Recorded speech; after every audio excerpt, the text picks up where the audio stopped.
Hey, I'm Ben Laube with Ben Laube Homes, brokered by eXp Realty. I'm here on our lovely white couch of the day with our amazing team member, Saxon DeWitt. How are you doing, sir? I'm doing pretty good. How about you? Good. Good. Good. It's been a busy week for you. Yes, it has. It's been very busy. Yeah. The end of the month is always tough as a realtor in our life. But enough about that. Let's talk about you and get to everyone to get to know you a little bit better. So tell me, you joined our team almost over a year ago. And you've been in the field for a while, but you weren't originally from Orlando, right? Mm-hmm. That's right. Where are you originally from? I'm originally from a small place in New Hampshire called North Conway. Some people might know if you go and tourist there, the Mount Washington Valley. It's a great place for winter and also summer events, and it's pretty big. I know a lot of people actually go back and forth from Florida to there as well. So I know a little bit of the snowbirds as well that happens. So yeah, I was originally from there and moved down here. Cool. And when did you come down? I came, wow, it's probably 6.5 years ago, I'd say. I did it right after I graduated college and moved on down here, mostly because of a prior relationship I was in, but also I love learning new things and new opportunities, and I love my small town, but sometimes you want to kind of get out of it and experience the world and learn new things. So Orlando's a little bit bigger. A lot bigger, I would say, yes. I mean, Mount Washington area, that valley, I mean, a lot of tourists, but this is like times 10, obviously. But I like it because you always have these opportunities to be within Orlando. You can go to the beach. There's always things that you can do, places to see, a lot of stuff. So that's awesome. Yeah. And you've been licensed for a while, I know, but you were telling me before we were rolling, like, so what was your experience prior to real estate? Like, what made you transition to real estate? Well, prior to real estate, I was mostly in the mental health field. When I went to University of New Hampshire, I graduated with my bachelor's in psychology and a double minor in Asian studies and philosophy. Wow. And from there, I did a lot of work in New Hampshire with mental health field. Then when I came down to Florida, there's a lot of programs, whether it be Aspire or Devereaux Health. I worked with both of them and did a lot of work with teenagers. And I also ended up going to Boys and Girls Club as well. So I did a lot within that. I love working with kids, giving back to local community, and it is really great. But it's also really it's a hard it's a hard job. Moving down, you want to make good money, you want to be able to survive for yourself. So I found that a good friend of mine got me into real estate, and I feel like that gives me the opportunity to one, make a living, but then also to do more things for the community and also do more like local events, community service, things of that nature. Yeah, but you've always been, I mean, I love us as real estate agents because our whole process and job is really to help someone go through a process, right? We have to educate them on buying or selling a home, whether it's their first time or whether it's their 15th time. The process is constantly changing. And so we're always having to go and talk to those people with a very educational mindset, right? And you've been doing that your entire life. Right. I mean, even growing up, you've been in, I mean, tell us a little bit like that. You've always been active in the community. Yeah, so like growing up, I've always been active. I think it's mostly because growing up in New Hampshire, my father with his tree business that he's had for about 30 years now, I worked with him and my grandfather, who is still alive, probably 98 right now. I've been working with him constantly, and it being a small town, my father always just knew going to different places and stores, that always stop him. He'd had those conversations, they knew who he was, and he could always help them out. So I think between watching him and also watching my grandfather, I learned that work ethic, but also the importance of really serving your customer to the best of their ability, even beyond their expectations. But then also just being where you can be professionally their friend, where you can say, hey, this is a great place to eat, or hey, I can help you out. So I've always liked that, being kind of be able to help the community and be a source of education and information. Yeah, and giving back. That's fantastic. Definitely. So down here in Orlando, you've been at real estate for a while. If someone was interested in getting started in real estate, right, what would your advice be to them? Let's see. I would definitely say it's hard because I think sometimes we're nervous about whether we qualify or whether we can get into to do these things. Because sometimes it can be daunting with all the information you need to know.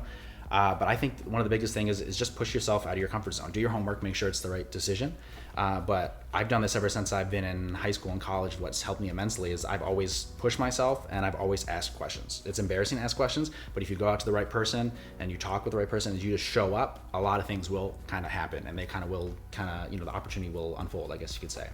So what you're saying is the real estate license itself didn't prepare you for this? No, it didn't. And as much, it was difficult, but I think once you get over that hurdle, it's a really big learning curve. And I think the only way to do that is to really push yourself out into whatever is happening and learn as you go, because you're never going to learn everything. And there's never the perfect time, but really get yourself out there, learn as you go, get a nice mentor who really gives you those resources and those opportunities for sure. Spot on. I couldn't have said it better myself. And I always believed, it was probably back in fourth grade, just for a little anecdote. we had a teacher that would always tell us, and she always said, the only stupid question is one that isn't asked, right? And so that's always been it built in my mentality for a long time, is always come to the table with questions and show up and plug in. So like you hit the nail right on the head. That's awesome. And so what would be like one memorable experience from, these years in real estate? Well, I would say it's kind of funny. I have a few that are memorable to me. And it's not even just the fact that I even closed a transaction with them. It was just even working with them and helping you out. I've helped out some of your clients, and I just found that when you talk with certain people and you're just there just to have that conversation, you're there for if they need to talk, they can talk. And I've had really good experiences of just doing an inspection with people where I had a really good conversation. I helped them out. I was there for them. Told them a little bit about my story, and you get referrals that way. You just get to meet new people, you help them out, and I know it's a little bit of a roundabout question or scenario, but it's just, I guess my main point is I love engaging with people. And you think just by talking with them that you're there, they just they get to know you, they know that you're there to help them and guide them, and I don't know, there's something about that kind of comes easily, I guess, to some extent, which I like, at least for me. So. Yeah, it definitely does for you. I mean, I know even feedback from customers that you've worked with, they're always like, Saxon is so nice.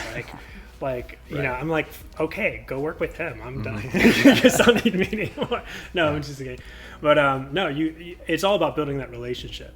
And you have shown that even obviously growing up and giving back to kids and participating in those organizations. I mean, it's all about the relationship. Yes, right? Most definitely. So that definitely translates really well over to sales, because, we're always in it for the next sale, but in reality, we're really just in it to help the next family.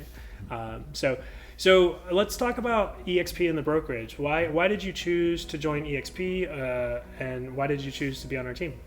All right. Well, I think originally when I went to school, I went to a real estate school, and my teacher originally, she started her own brokerage.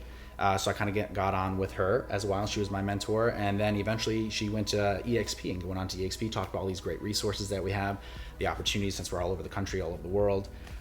It made sense, and she really helped me a lot, and then she kind of guided me here, and then you gave me those great opportunities. And one thing that really brought me is just the fact that the tools and the resources, no matter where you are, whether you're here, whether you're on vacation, you're able to do the things you need to be in contact with your clients. But also, I just love learning. I always like to learn, sometimes too much because I spread myself too thin, but I love it, and I always love learning new things and meeting new people, and EXP has really given me that opportunity for, even if they're in another state, I can talk to those people and I can help them out or find them a realtor. And that's kind of what I like about it. That, and also the team aspect, even if we're not on the same team, I've always liked how we have that sense of collaboration. So if we have a question, we can ask. If we do the morning huddle, you can then collaborate with those other people. And I think that's great. Collaboration, one of EXP's core values. Yes, nailed it definitely. right there. Fantastic. So, aside from real estate, yes, right? Because that, obviously that's our bread and butter. That's where we can make our income from. That's where we spend majority of our time. What do you do for fun? Like, how are you involved in the community here in Central Florida? Yeah, well, I do a lot of things. Like I said, I usually spread myself a little thin. But one of my biggest things is I'm always trying to, even if it's just for fun or as part of my market research, I love going to different local businesses and local restaurants because I love seeing, what people are bringing to this community. And I also love learning people's stories. And I love learning like where they came from, what their culture is, or what they like to cook. I just always have had that open mind. And also I love being creative. I did a little bit of photography in college for a little bit. So I do a little bit of that. And then growing up, I mentioned my grandfather briefly, but he's 98 now and he's a self-taught painter. So growing up, I've watched him as a little kid, just listening to the radio, watching him paint from scratch. And there's something about that I think is kind of old world that I've always liked, and I like even myself creatively. To that, I can't paint yet, I'm trying. But one of my biggest things is, especially here in Orlando, I love that they have the local art community, and I'm trying to get into it more via you and via just through referrals, things of that nature. I love seeing other people's artwork and then just supporting that. Yeah. So that's a big thing. I do that for the most part, and just like to travel around. Fantastic. And so you definitely need to be, about City Arts in downtown Orlando, Yes. which is an organization I'm participated in and have been a board member for the year. So by the way, we have some events coming up we're going to plug you into. You'll be on the committee for sure. Yeah. So the 2022 is coming up, right? So we are close to the end of this year, already planning for next year. What's the one big goal, whether real estate wise or personal wise, that you have for 2022? Big goal I have for 2022. Something that's hard. Well, because like I said, I run myself thin, so I have a lot of goals for the most part. But my biggest thing then is you get to pick two. Exactly. I just get to pick two. My biggest thing is I definitely it's difficult because you have so many things and you want to do so many things. Hard to choose, I must say. I'm gonna say for my first one probably is just really making sure that I can help local people who are relocating or remote workers is a big thing. So I really want to help those people out moving down here because of the way everything is going on right now. I want to make sure that I'm there to help and support people in that process because I can understand that that's difficult. So hopefully this year I can help people guide them through that process. Basically, I guess you could say.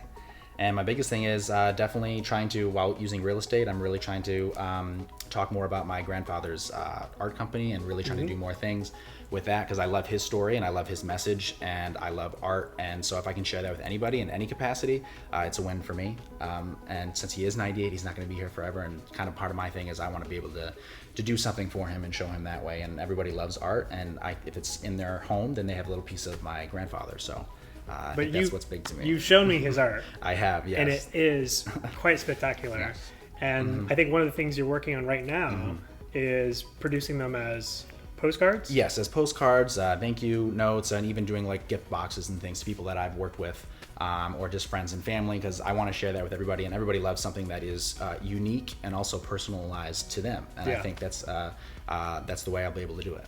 So coming soon to a store near you. Yes. As your grandfather's postcards. Yes, that's right. That's right. I'm well, excited. Thank you for joining me and sharing a little bit about your life to everyone out there. Yes. If they want to connect with you or follow you on social media, what's your Instagram handle?